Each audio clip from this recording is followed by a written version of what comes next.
Magandang araw po sa inyo at welcome back dito sa ating pinakabagong video.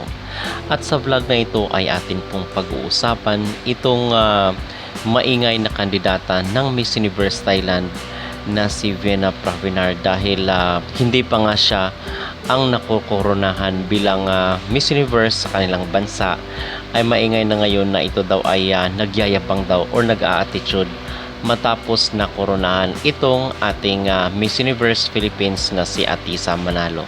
Kung kaya ngayon ay sentro ng mga negatibong reaksyon itong si Vena Pravinar.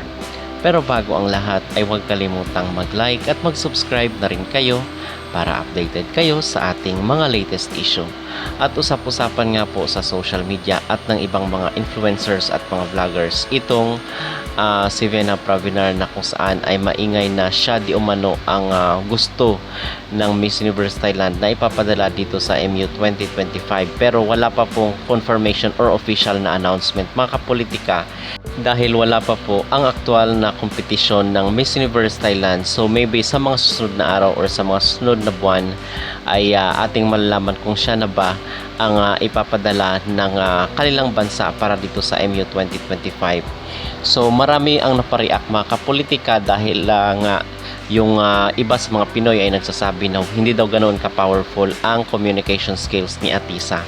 Pero honestly speaking, to be fair naman po dito kay Atisa ay talagang nag-improve naman. Kung makikita nyo doon sa kanyang mga interviews sa iba't ibang media ay napaka-natural sumagot itong si Atisa.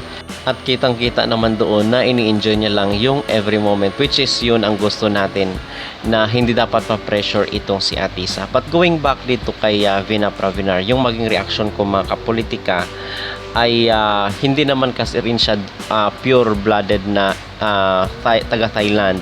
So si Vena Pravinar ay dugong Indian. So hindi natin alam kung ito ba ay acceptable dito sa kanilang beauty pageant or sa kanilang mga head of course ng Miss Universe Thailand, kung sila ay papayag na hindi pure-blooded Thailand or hindi man lang mistisa yung ipapadala nila dito sa Miss Universe 2025. So yun ang naunang question. So ang pangalawa is hindi pa naman official na siya talaga ang ipapadala, pero bakit siya ang nagsasalita na hindi daw ganoon ka-powerful ang com skills ni Atisa. So gusto niya daw na makalaban itong pambato ng Cebu na kung saan is nagpakitang gilas nga doon sa Miss Universe Philippines, na kung saan ay talagang napaka-powerful niya magsalita. At the same time, napakagaling na speaker rin itong si Cebu. So according dito sa mga balibalita ni sa social media, ang gusto daw makalaban ni Vena Pravinar ay itong pambato ng Cebu. So sa pakiwari ko mga kapolitika ay tila dina-downgrade niya ba or ina-underestimate niya itong si Atisa. Baka hindi nga siya magustuhan ni Nawat dahil ayaw ni Nawat ng may attitude katulad ng nangyari sa Miss Grand. So ayaw ni Mr. Nawat yung mayabang. At the same time, hindi rin po natin alam kung siya talaga ang ipapadala ng Thailand.